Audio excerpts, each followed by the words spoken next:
Bonjour, mon nom c'est Sacha Valdez. Je suis professionnelle en cinéma et télévision. Aujourd'hui, je choisis d'analyser un outil que j'ai trouvé sur Internet parce que moi, je travaille avec des gens publics et je fais des ateliers vidéo pour les personnes qui ne connaissent pas vraiment l'utilisation ou le langage cinématographique. Donc, cet outil s'appelle Initiation au vocabulaire de l'analyse filmique.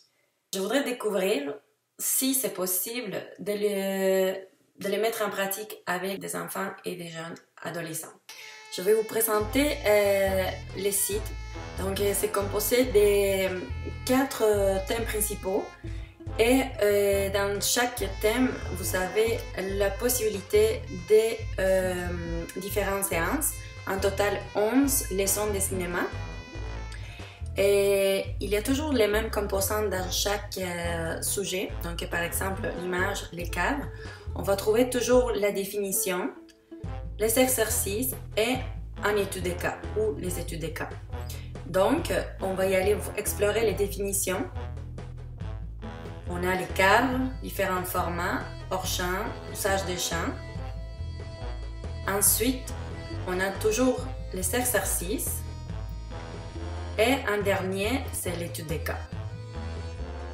Il y a aussi la possibilité d'y aller voir chaque sujet dans une table de matière, ou sinon dans un glossaire par les thèmes. Et finalement, on peut aller voir les films par film ou par auteur.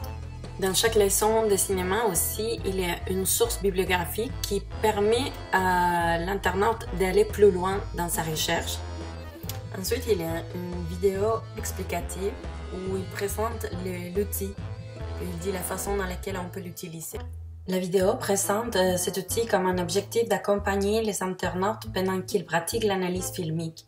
Donc, il dit que c'est possible pour les cinéphiles, médiateurs, enseignants, élèves, et puis que c'est aussi une possibilité pour s'amuser à partir d'ordinateurs, tablettes et smartphones.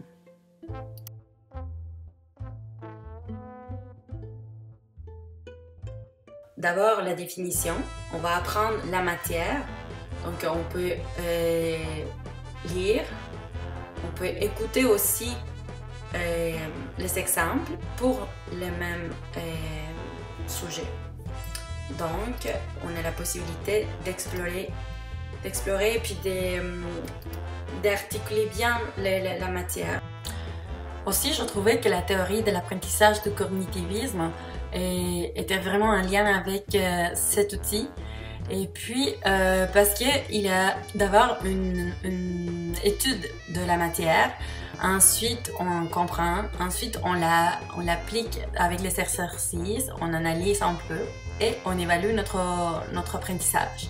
Donc l'accès, les lieux, les temps et les rythmes sont vraiment tout à fait libres pour l'apprenant de choisir dans quel moment accéder. Pour les composants pédagogiques, c'est aussi libre l'apprenant de suivre son propre cheminement. Donc, les 4 thèmes nous suggèrent des exercices, la définition et puis les études de cas, mais rien n'empêche qu'on commence par la fin. Par contre, même si l'évaluation, on peut l'avoir à travers les exercices, c'est limité l'évaluation. Donc, on n'a pas plusieurs façons d'évaluer. Je me suis servi des derniers composants pour les recommandations. Les supports d'évaluation, je trouve qu'ils ne sont pas variés et que si je veux l'utiliser avec les enfants, ça pourrait être un système des points. Ensuite, les outils de communication, on n'a pas plusieurs façons de communiquer avec les responsables de la formation, soit en chat, en forum.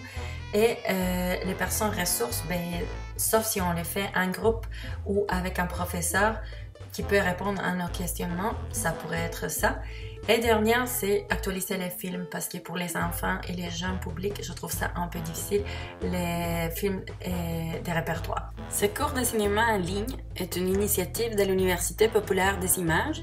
C'est un organisme qui est basé en France et c'est pas juste ces cours en ligne qu'il y a comme formation, mais comme vous pouvez le voir, il y en a plusieurs.